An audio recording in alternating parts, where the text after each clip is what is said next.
finally came. We're gonna deal with them at the end of this video, but we're at the final conclusion of this week of New Reality Collective with the 36th episode. Let's get right into it. Supernatural releases the series finale synopsis. Carry on. So I'm pretty sure this is gonna be a breakout band song for Call of Duty style.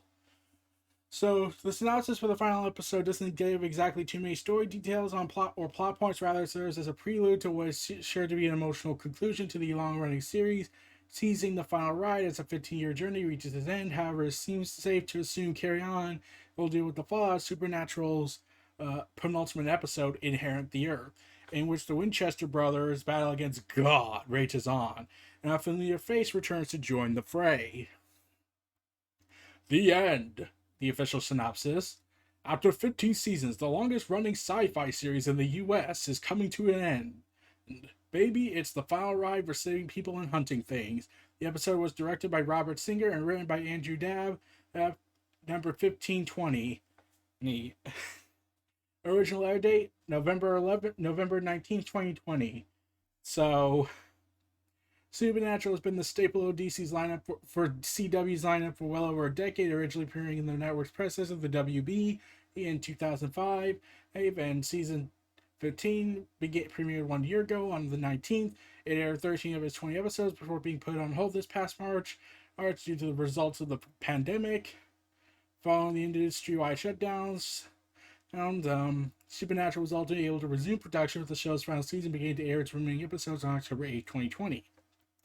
To date, a total of 17 episodes have been released as part of Supernatural Season 15, with only 3 left to go. The series finale is slated to air and will be preceded by a 1-hour interview special titled Supernatural The Wrong Road Home, for which series creator Eric Kripke, pronounced that wrong, will be in attendance alongside the show stars and executive producers. So, set to air on 8 p.m. Eastern Standard Time and Pacific Time, I don't know.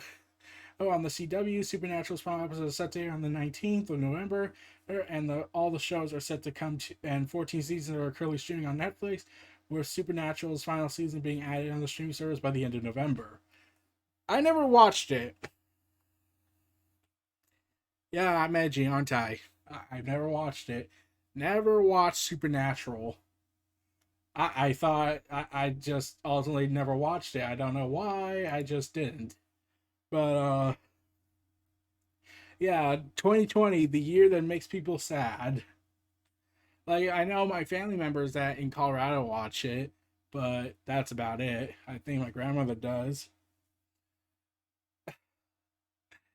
Judge blocks the TikTok ban that was set to begin on November 12th.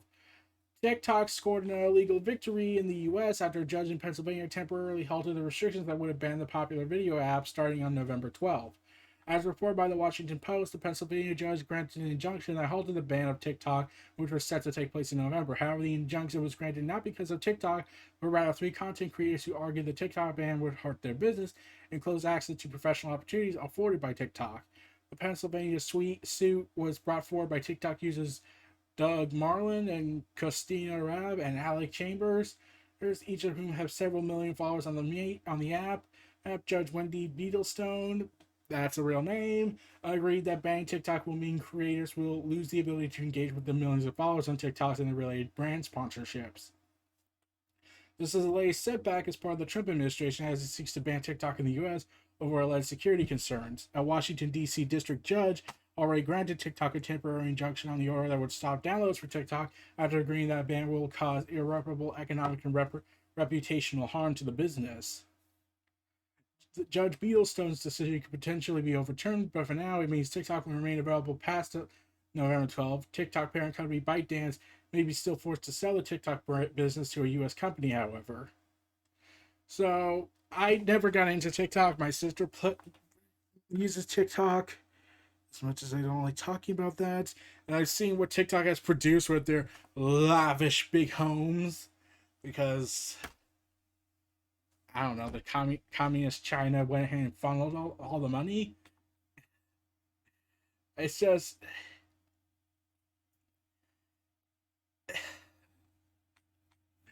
I don't get I don't I don't like TikTok in my opinion. I've just never been interested in it.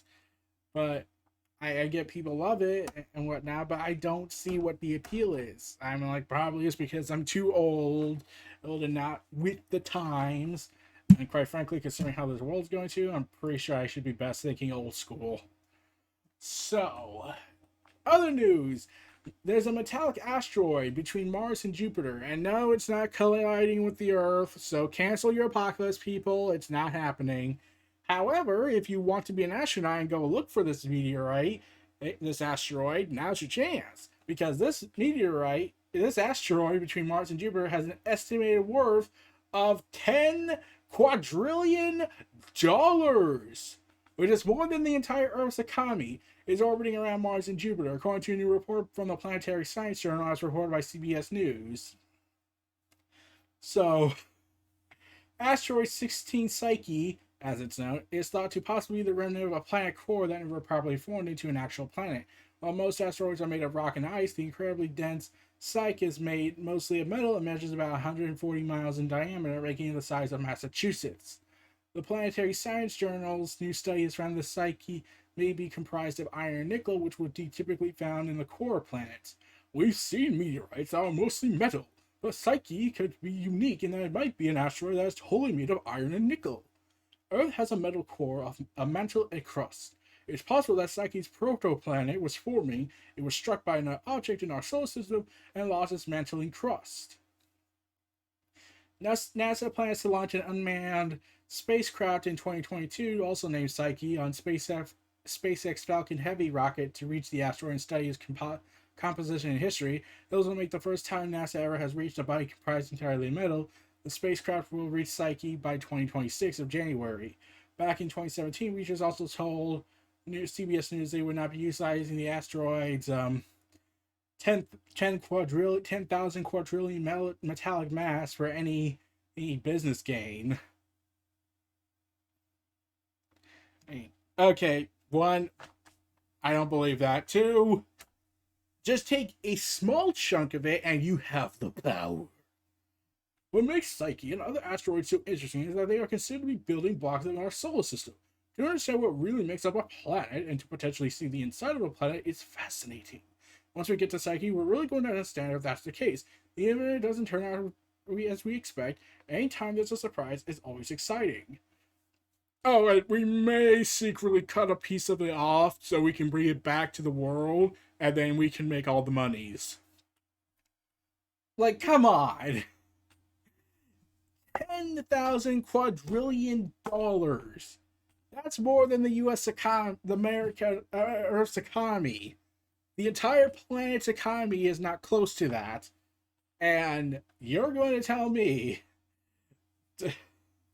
that, oh no, we will not use this very valuable rich material for personal finance. Although that is tempting. Like, I joked, like, oh, maybe people might actually consider going on other planet, might take an asteroid profession just to get to that planet, to that asteroid, and get as much metal as they possibly can bring back home. Come on. Sony is aiming to buy Crunchyroll for almost $1 billion. Sony has reportedly entered into final negotiations with AT&T to acquire the US-based anime streaming service Crunchyroll. According to Nikki Asia, I'm pretty sure that's how it's pronounced, but I could be wrong, Sony recently obtained exclusive rights to bid for the hugely popular streaming service and has now paid upwards to $957 million to acquire the platform, which has a 70 million free members and 3 million paying subscribers signed up globally. As part of the deal, it is reported that Crunchyroll will also give Sony access to more than 1,000 anime titles. Sony previously acquired anime distributor Funimation and its 1 million subscribers back in 2017. However, the company said to be looking to expand its consumer base further by strengthening its entertainment offering and to better compete with the likes of Netflix, Hulu, and other global streaming services that are currently dominating the market. Sony isn't the only company looking to invest in anime content. Netflix recently unveiled its plans to produce more anime titles after noting an exceptional uptick in anime streaming on the platform. According to statistics, over 100 million global households watched at least one anime title on Netflix between October of last year and September of this year, probably because we're all locked in our homes. If the Sony acquisition is realized, the global competition for content is likely to heat up and intensify. With streaming companies battling to license popular movies and shows, it is possible that Sony could even consider merging Crunchyroll with Funimation, which is the license of several anime properties in the US, including Attack on Titan and One Piece. With the abundance of streaming providers, including the ever-growing Disney Plus and Apple TV Plus, as platforms all competing for your hard-earned cash, it can be difficult to pinpoint which streaming service is the best choice for you. Fortunately, we put together a detailed review of why we think Crunchyroll is the best streaming service to watch anime, according to IGN. So, yeah, the battle for content. And okay, so can we get more sequels, original ideas, new content creations instead of just rebooting everything, please? But yeah, I'm wondering how this will affect everything. Uh, so we got great news. Marvel has announced the animation style. So remember Into the Spider-Verse? We all love that movie. Spider-Man and Miles Morales' Spider-Verse costume is revealed. So they released a trailer where they showcased a video where they showed Miles Morales' Into the Spider-Verse suit and whatnot. But they've also revealed in detail by James Stevenson on Twitter this incredible Vibe the Verse suit mod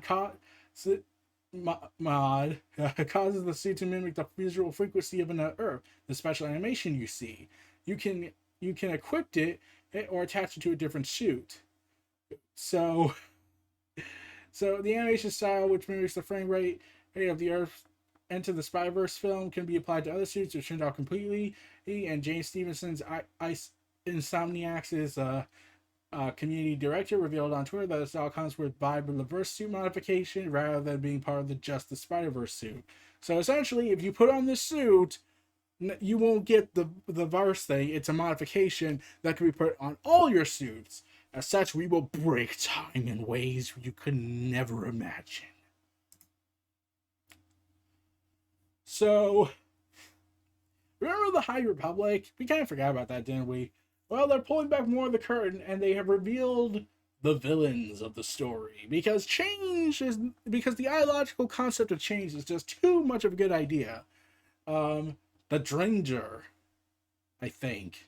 These amorphous vegetative villains are looking to reap a terrible harvest across the galactic frontier, according to High Republic writer Cameron Scott, with their tentacle-riddled bodies and mouths chock full of teeth.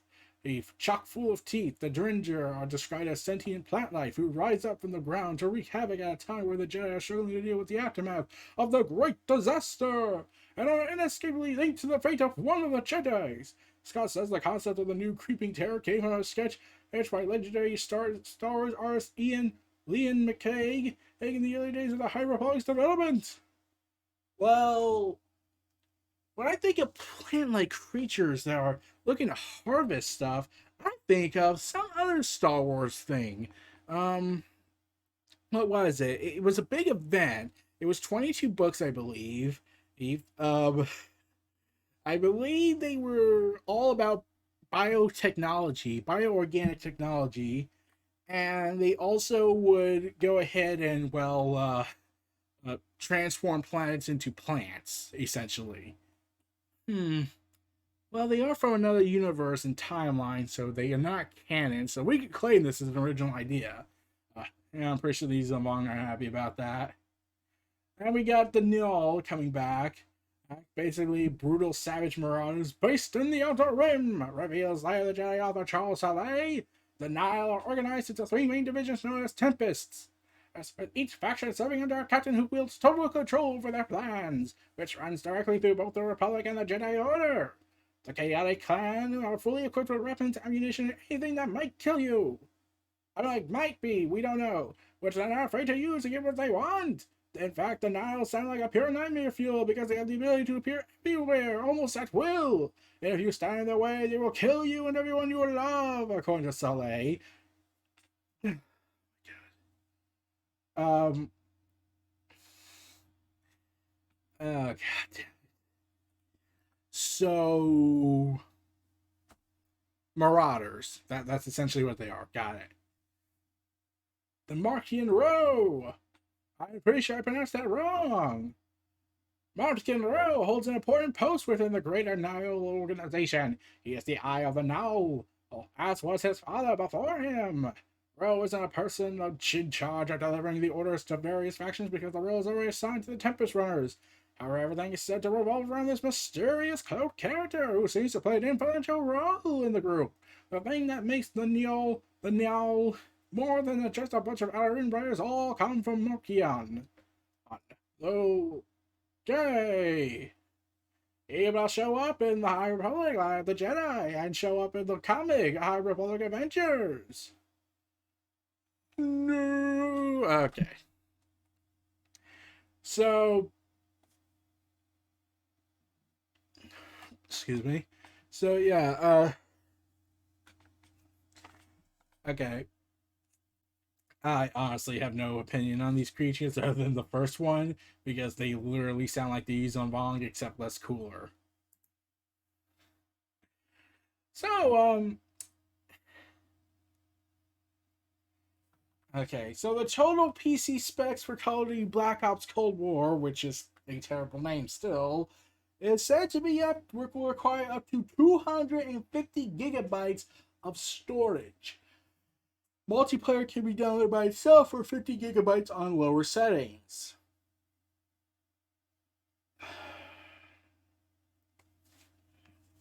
And this is only required on the highest settings, the 250. It is possible to download multiplayer only for 150 gigabytes on minimum specs, and all games modes for 175 gigabytes on recommended and competitive specs.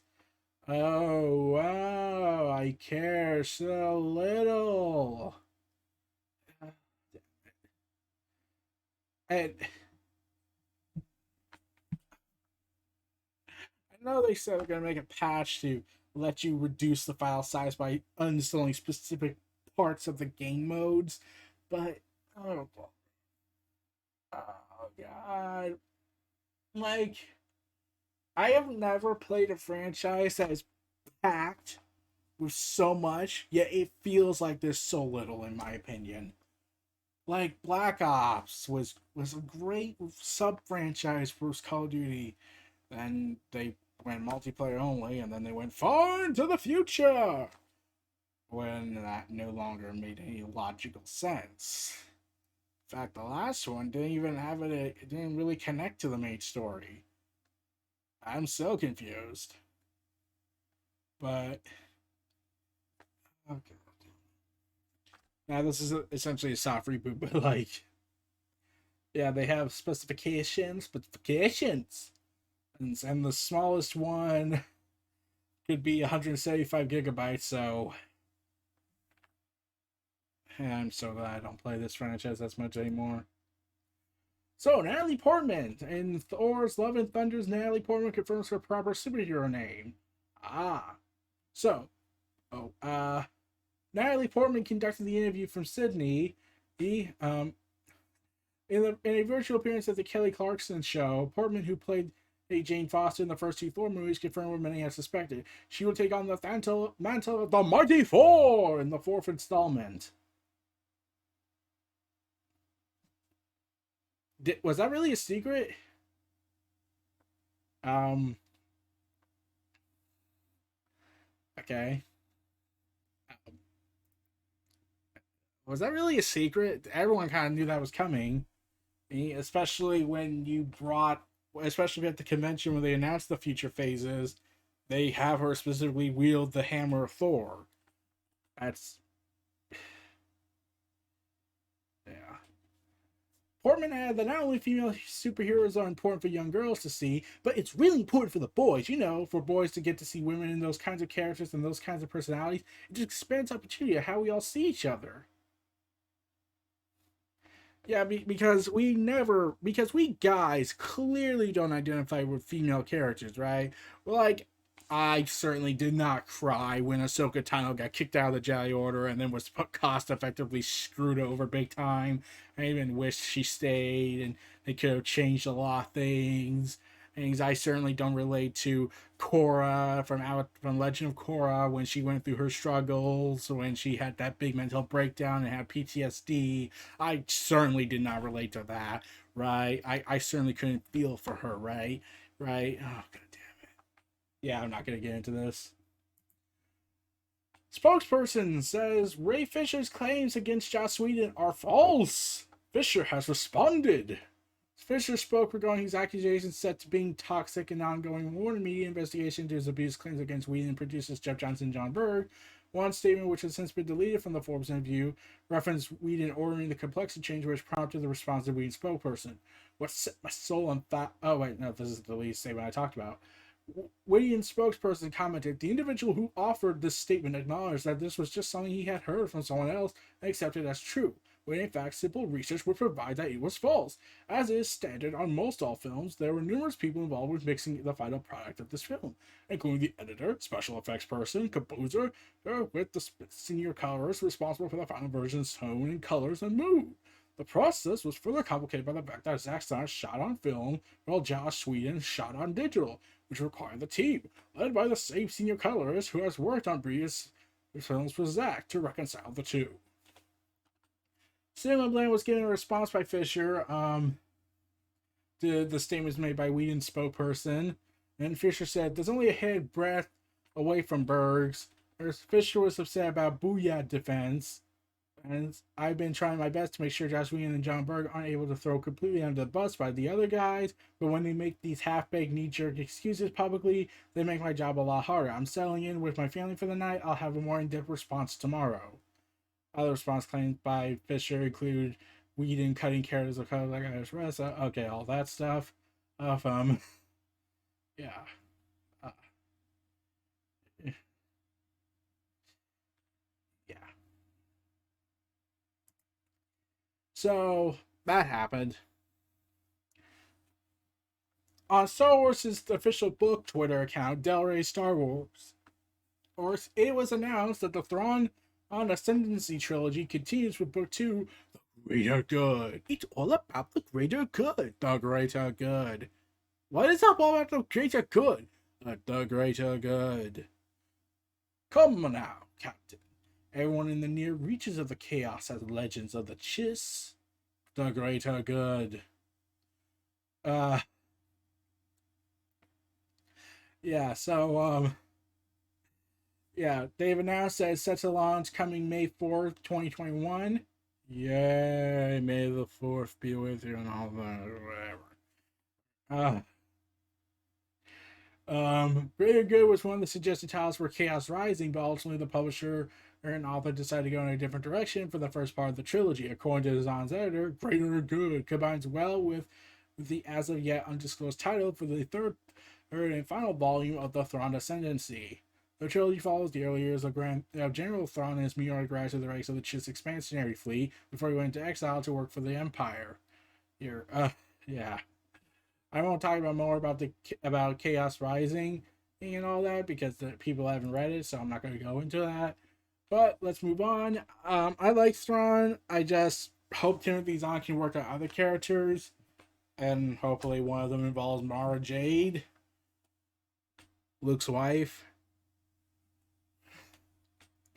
So James Gunn's Marvel return. Remember when he got fired and they brought him back months like sometime after, or so he revealed that after signing on less than 3 months after being fired from Marvel, Gunn revealed that his return to Marvel and Guardians of the Galaxy Volume 3 happened the day after he signed on for the Suicide Squad. While speaking to Empire Magazine in its Suicide Squad issue, Gunn discussed his return to Disney and Marvel, calling it a happy ending. It was a happy ending, but it also was scary because I actually got the call from Alan Horn long before it was announced. It happened literally the day after I agreed to do the Suicide Squad. So he was fired in 2018 of the summer because of old tweets and horrible tweets he made back then, and he probably doesn't have that mentality now.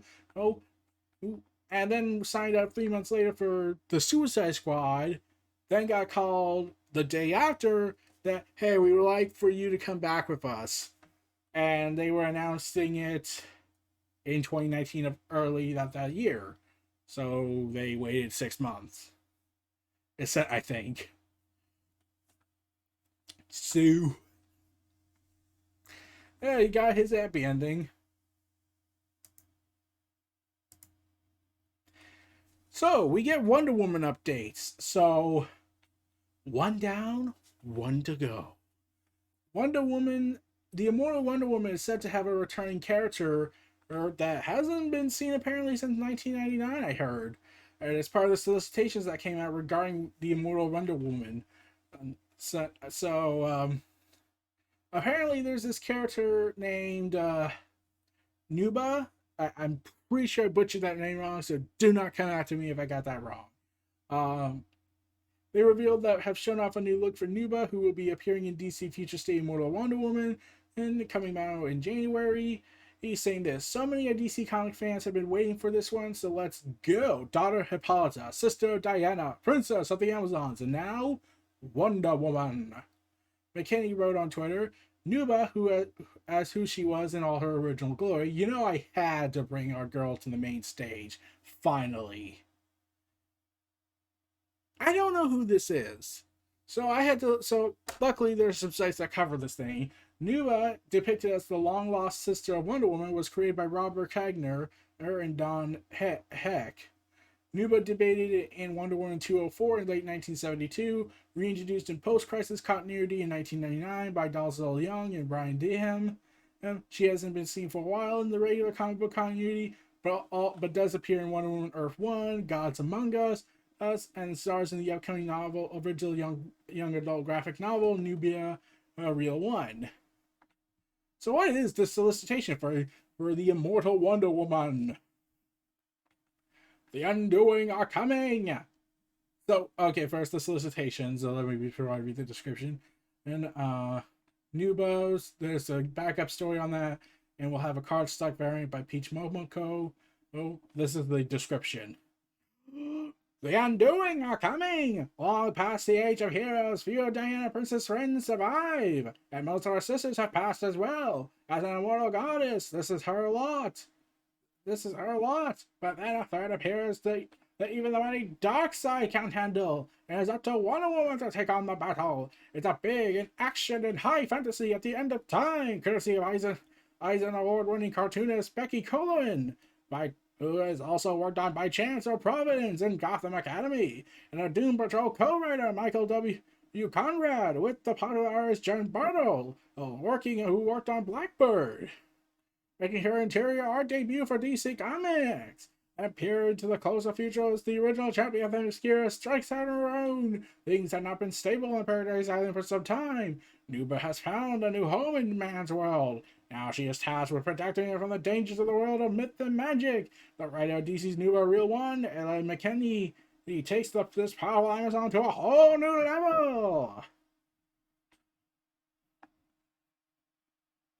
So I don't know who this character is. That was all the info I have on her. So we'll have to see how she'll impress me because I never even knew this was a thing. So, coming out next week, someone is intending to break their silence in AEW. After months of silence and isolation because of virus, we will hear from the Bastard Park this Wednesday, November 4th, on AEW Dynamite. AEW tweeted, he has been away due to being stuck in the UK because of the COVID-19 restrictions. He had been in a group called Death Triangle with the Lucha Bros, Mexicans, Zero Miro, meet us in the ring. So let's see if Pac is going to bring back Death Triangle, because I hope they do. Though if they bring back the ear biting fetish, I will leave. WWE no longer has a page on WWE. WWE Hall of Famer no longer has a page on merchandising on the WWE Shop website. WWE has announced they have removed all of the Sting merchandise sometime on Thursday, according to PW Insider. There have been numerous Sting items on the WWE Legends section of the website, but they have all been pulled. No word yet on why the merchandise was pulled, but this usually means that WWE is no longer contractually obligated to sell items for a talent. So it was revealed back in May that Mattel had pulled the Stinger from Legend 7 series of action figures. Mattel was open to releasing another Sting in the future if he became available again.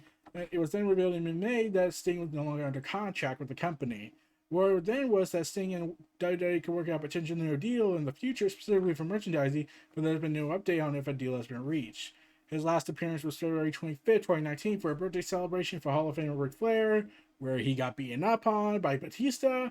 That was his first WWE appearance since 2016, which involved his Hall of Fame induction. Sting was not included in the recent WWE Battlegrounds video game, but was in WWE 2K20 game that came out last year, and no one wants to talk about that. So, yeah, I don't know what's going on over there. There were rumors Sting was joining AEW. I don't think that's happening, since his neck is messed up. Backstage news on why NXT is kept off of Survivor Series. Dave Meltzer, a Wrestling Observer newsletter, which was backed by Ringside News, and I will not talk about them right now. They've pissed me off because now they did something on SmackDown that I will not go into, because if I go into it, I will be ranting and raving and going crazy over this, and I do not have time for that. Well, actually I do. It's the weekend now, so I have all the time, but I refuse to indulge this. So, there had been speculation about NXT being involved, like last year, but the NXT brand will instead start building to the next TakeOver special on December 6th instead. Regarding the thing, the Observer notes that there are two explanations for WWE keeping NXT off the event this year. Okay. Vince McMahon wants to keep oh god damn it. Okay, so the first reasoning makes sense. The second reasoning is the dumbass reasoning. WWE Chairman and CEO Vince McMahon wants to keep the brand separate as possible to prevent the potential spread of COVID-19. That's all he has to say. That's all he had to say. Then it was revealed the second reason is that there is simply a mentality to not portray NXT as a major brand that is on the same level as Raw or SmackDown. This is the same reason why there were no NXT superstars in the 2020 draft. Vince, you bastardized NXT to many people's opinion. Why are you trying to just tell people to say, hey, don't watch this show, this is crap, go watch our shows, which are also crap. We just introduced a fucking 19-year-old going ahead and making out a 32-year-old, and if I continue talking about that, I will be pissed. Okay, moving on. But yeah, NXT continues to being called the redhead stepchild of the family. WWE okay, it's not apparently definite. Okay, so WWE is in the process of shutting down Twitch's mix of streaming channels owned by several superstars. Cameo accounts also being deactivated. Paige is pissed, gave an emotional breakdown essentially, and has revealed that she's talking with a union lawyer and is considering and trying to get the unionization. She went on this big epic speech and rant and an emotional statement about how she lost everything because of her injury in wrestling, and also they have it was bad. It was really fucking bad. And considering the surrounding context regarding Paige, who has now nothing according to Vince's world, they are essentially trying to make her relapse her mental state back into where it was at when the tape leaked and when she lost her wrestling career. And it didn't help much that they made jokes of it because, look at our talent. So let's end this on a more positive note. The Mandalorian Season 2 has premiered today. Yay! I still need to make a video about Season 1. Then there has been a deleted Instagram post from Disney Plus's India account. So, the first part of this image shows this. Who is she? Is Sasha Banks in for a cameo or joining in on the action?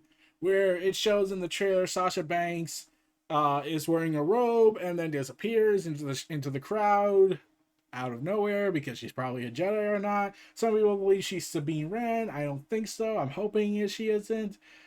But that was the second one. The first one is the most. They said this. What does Ahsoka Tano's live-action avatar look like? Rosario Dawson is set to play the famous Clone Wars Jedi.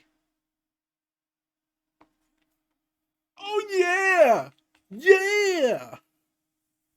So, yeah. Yeah, it's...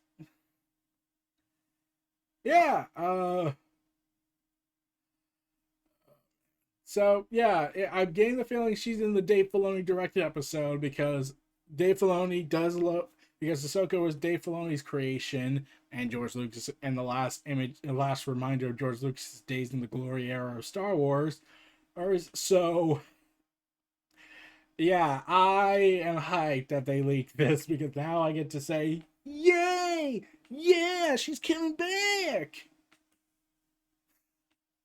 So, look forward to see how she looks live action. Let's hope it's good. Also, I do think she's going to show up in a flashback sequence because since they have mentioned Bo-Katan's coming back, and I have a sinking suspicion she's dead since, Grand Moff Gideon has this dark saber.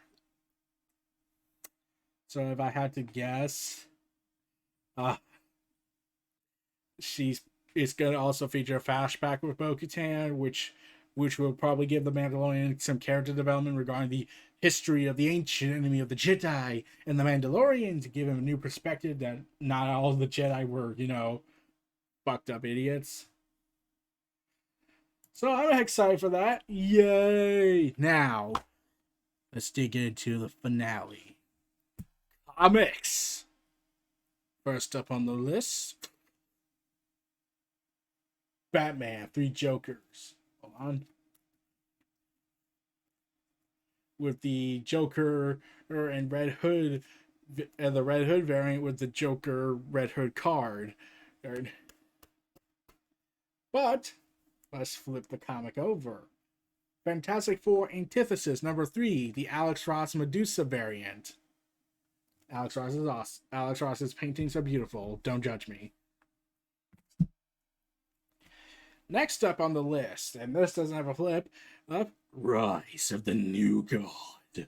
Dark Knight's Death Metal, number 1 shot. I've actually checked out this story. It's pretty damn awesome. We'll talk about it when I catch up with everything. So that's about it on that part.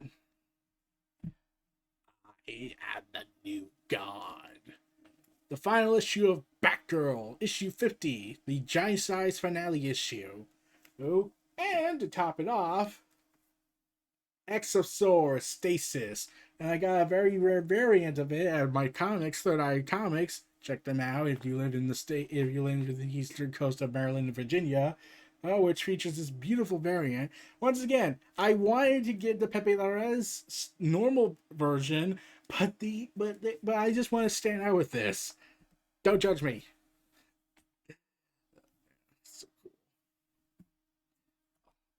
So cool. Joining this game of fun and mayhem is what is it? John Constantine, Hellblazer, issue 11. So the continuing struggle of the Sandman universe as the John Constantine story comes to an end in the next issue because the series was canceled, much to Simon Spurrier's frustration and hatred, and he's trying to get back the series to be continuing. Sad all around. Also joining us is the Scarlet Witch variant from Alex Ross. Ross as part of the whole Strange Academy series. So cool. Everyone praise Alex Ross, for he is a genius. Joining next on the DC front, Wonder Woman.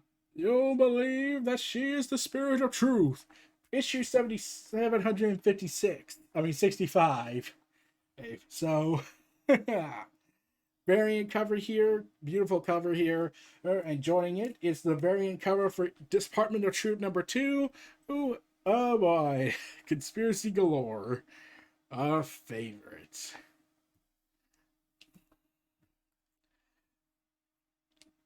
Next up on the list is Suicide Squad number 10 and variant by Tom Taylor. Now let's see if he'll write Harley Quinn in the main DC. If he'll write a Harley Quinn series after it comes back, because it's gonna have to, because it is coming back. I have no doubts about that. But not content to stop with that, we also have Undiscovered Country number 9 by Scott Snyder and Charles Soule. Hey, yay, good job, Bravy, man. I got this variant cover of it. And finally, the last The Last God. Songs of the Lost Children one shot. Written by Dan Witter, Steve Beach, and Dave Stewart. I am still confused by this story. Like, it's so removed from anything DC related other than its imprint. I'm just more confused than anything else. And because I forgot to get this last week, Juggernaut. Issue 2. Part of the Dawn of X event. Even though he's not a mutant. He's been rejected by Krakoa and all that, so what can you do? So, those were all the comics I have collected that I have made fine additions to my collection. And, oh boy, this was a wild week of news, and that special interview video I got with everyone's favorite Steve Orlando. Oh, I'm hoping to get more people on board, more interviewed in the future. I put out a tweet earlier about how I wanted to get more people to be interviewed by me and be podcasted with for 30 to an hour long. So look forward to that. Look forward to my hopes one day. And let's hope I get James Tyron the fourth or if on board. I just need to get Image Comics contacted again and see if he's available. So this was this final episode of this week's editions of Neo Reality Collective. This was Neo Reality Entertainment. Feel free to like, comment, subscribe, and donate. Stay tuned for more, and I'll see you all next week. Take care.